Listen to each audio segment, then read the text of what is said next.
As the world collapses under the grip of a zombie virus, one girl is left trapped, not in the safety of a city, but in the vast, unforgiving desert, where every step is haunted by the ragged, unrelenting breath trailing just behind her.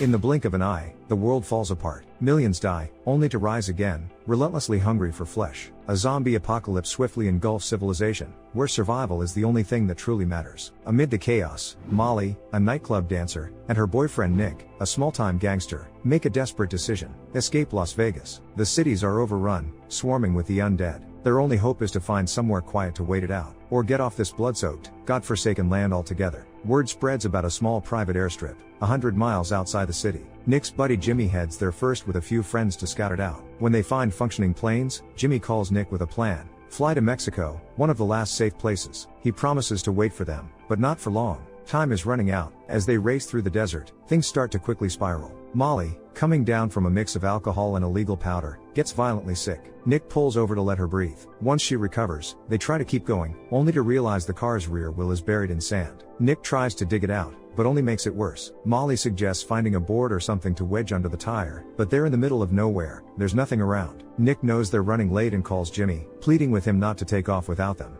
Frustration boils over. Nick and Molly argue, voices rising with panic. But suddenly, something, or someone, appears on the horizon. A man in a crumpled suit, walking slowly toward them. Alone. At first he looks human. Then they realize, he's not. He's one of them. A lone zombie, drawn by the scent of life. Trying to act tough, Nick grabs a pistol from the glove box, dropping his phone in the process. He aims, fires, and misses, again and again. From just a few feet away, he barely grazes the zombie's leg and shoulder. The creature falls, and for a brief moment, they think they're safe. But the dead don't stay down for long. It starts crawling, inching closer with determination. Nick empties the clip, even blasting off the thing's ear. But it won't stop. Out of ammo and out of time, they run back to the car and lock themselves inside. The engine won't move. The tires are stuck. All they can do is watch in horror as the zombie reaches the car, pressing against the glass, slow, relentless, and unstoppable. Nick hopes the zombie will tire and wander off within minutes, but it doesn't. It keeps growling, coughing up blood, just a few steps away, its presence pressing in on them. The tension between Nick and Molly boils over into an argument, and their focus slips. In the middle of the night, while they're still fighting, the zombie suddenly vanishes. Trying to figure out where it went, Nick switches on the car's high beams while Molly sweeps the darkness with a powerful flashlight. Seeing nothing, they breathe a shaky sigh of relief, convinced the threat is gone.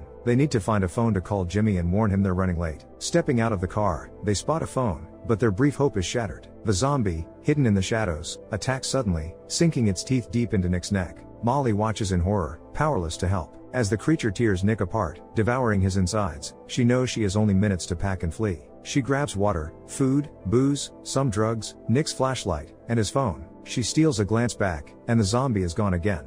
Then, without warning, it lunges at her. She fights it off and bolts through the passenger door. In total darkness, with nothing but fear and desperation, Molly runs as fast and far as she can, desperate not to become the next victim of the relentless, bloodthirsty predator. At dawn, Molly calls Jimmy to say they'll be delayed. She doesn't tell him Nick's dead, he was Jimmy's friend, and Molly just a stranger. Promising to arrive soon, she pulls up the map. 36 miles lie ahead, but the brutal heat turns the journey into a grueling test that will take days. Starting out alone, Molly faces a new challenge. Her period begins. She rummages through her things and finds a single tampon, forcing herself to stop and use it. Checking her supplies, she finds some food, a few bottles of water, and a small stash of white powder that helps keep her moving forward. At one point, fighter jets roar overhead, but the pilots don't even notice her. When night falls, the desert chills to bone-deep cold. Molly builds a fire to stay warm. Gazing into an old tin can, memories hit her hard, memories of her son, whose fate she barely knows. Instead of raising him, she left him with her older sister Ellie and Ellie's husband Blake. She moved to Las Vegas, dancing in a nightclub for rich men who paid for her company. She never became the mother she wanted to be. Alcohol and drugs helped her forget the guilt. But now, caught between life and death, the thought of her 4-year-old son Chase overwhelms her. Molly's quiet, bittersweet memories are abruptly shattered when a zombie, drawn by her scent, sneaks up from behind. It lunges to attack, but she fights it off just in time. Too drained to run far, she climbs onto a nearby ridge and collapses, trying to catch her breath. Early the next morning, she notices the zombie hasn't left. It's still lurking around a boulder, waiting for a chance to bite her. She pleads silently for it to go away, but it doesn't care. Desperate, she throws a stick to distract it, but the zombie isn't fooled. Realizing it's fixated on her, she hurls a bloody rag to the side. While the creature chases after it, Molly scrambles to gather her things and make a break for it. She falls on her back, slowing her down,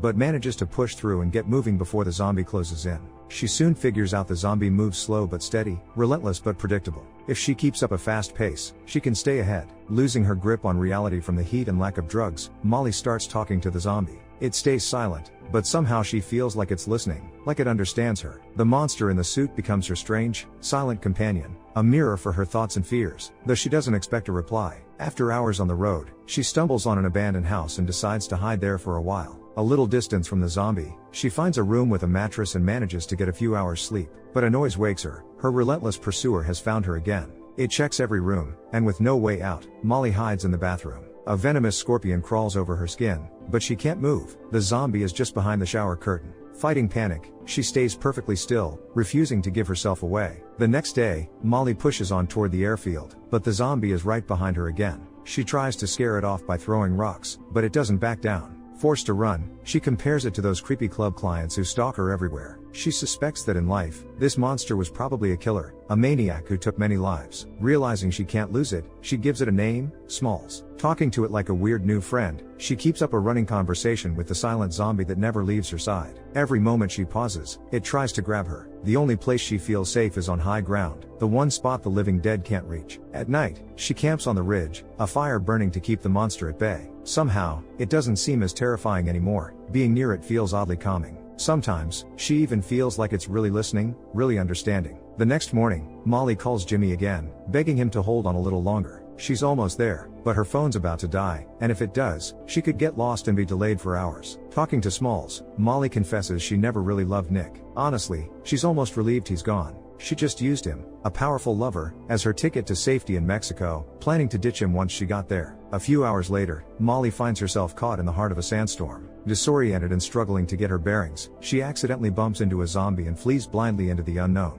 Dust and sand whip around her, covering her completely, draining her strength until she briefly loses consciousness. When she wakes, she hears the sound of an engine and calls out for help. Two men driving by in a pickup truck hear her cries and spot her struggling in the distance. Seeing her desperate condition, they offer assistance. Ted and Jason hand her a bottle of water and invite her to rest in their truck, where the air conditioning is running. At the same time, they offer to help search for her bag, buried beneath the sand. While catching her breath, Molly finds a photo of a black man and his son, both wearing the same baseball cap as Jason. On the back seat, she spots a blood-stained prison uniform and realizes that these two men are dangerous killers. She insists she can continue alone and refuses their help, but it's too late. The men have learned she's heading to an operational airstrip and want to know exactly where this safe haven is. Jason suddenly shoves a bag over her head and tries to strangle her, but Nick intervenes with a different plan. He forces valuable information from her, yet even after getting what he wants, Nick decides to take her by force. He gets his way, but the cost is deadly. While the two thugs torment the helpless Molly, the zombie awakens and attacks them from behind. It sinks its teeth into Nick's neck and tears him apart, as if protecting the exhausted and vulnerable girl. The stinker ignores Molly, even though she's lying just feet away, and Jason flees the scene in terror. Among the scattered belongings that fall from the truck, Molly finds a rubber raft and packs her remaining food inside it, determined to press on.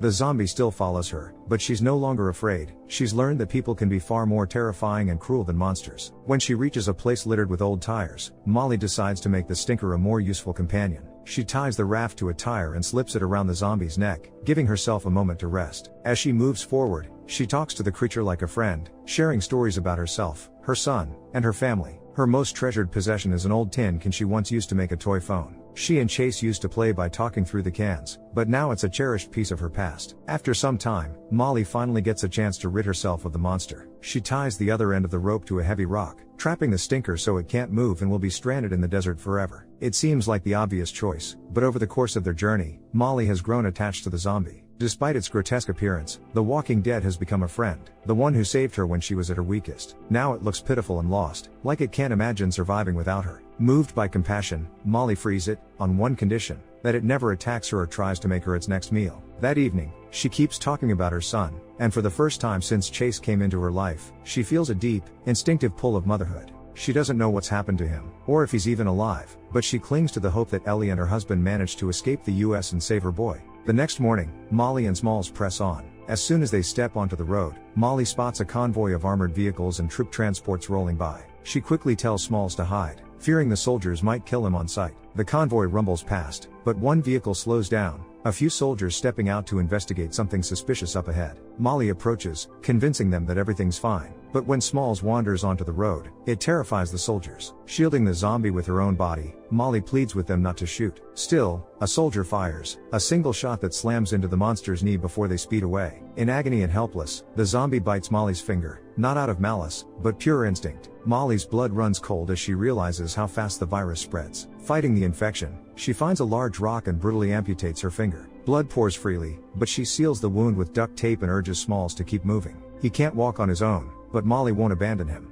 Instead of rushing to the airstrip, she hauls the zombie into a boat and drags him along behind her. After some time, Molly spots the airstrip. She's almost there. Just as hope begins to flicker, Smalls is too weak to go any further. Searching through his belongings, Molly finds a wallet with photos of a man and his wife. It hits her. This was a good man, someone who even as a monster tried to protect her. Tears prick her eyes as she resolves to end his suffering. Finding a hefty boulder, she crushes the zombie's skull and whispers a tearful goodbye. At the airstrip, Molly notices a red convertible stained with blood. Suddenly, shots ring out. It's Jimmy. The man is frantic, panicked by the fact that some of their friends turned into zombies after a failed monster hunt. He's locked them away, and only he and one other survivor remain. They're ready to leave and offer Molly a seat, but at the last moment, she refuses. She remembers she's a mother, and her child's fate still hangs in the balance. Back at the control panel, Molly calls her sister, but it's her son who answers. Chase is terrified, hiding beneath the bed as something horrible unfolds in the house. He doesn't recognize Molly as his mother, but he begs her to come and save him. Molly's ready to move immediately, but she needs transportation.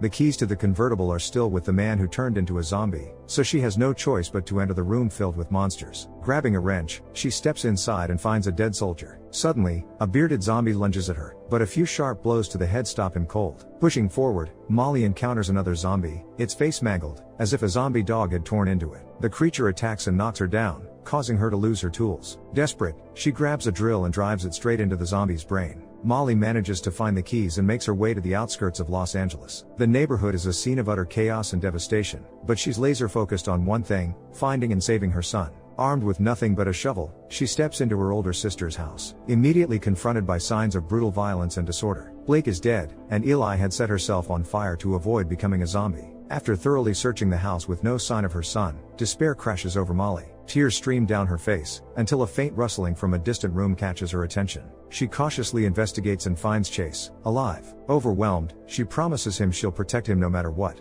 As they make their way downstairs, Molly hurriedly puts shoes on Chase's feet, preparing him to run if they have to. Suddenly, a horde of ravenous, furious zombies starts battering the door. The door buckles under the onslaught, and the monsters pour in. Shielding her son behind her, Molly swings the shovel with fierce determination, smashing zombie heads as she fights through the swarm, desperate to reach the car and escape to Mexico. In zombie movies, the heroes usually go down quickly, but here, the danger doesn't strike outright, it lingers silently, stubbornly by your side. What's more terrifying, a sudden, instant death or a life spent trapped in the waiting for that inevitable end? Share your thoughts in the comments down below, smash that like button, and don't forget to subscribe.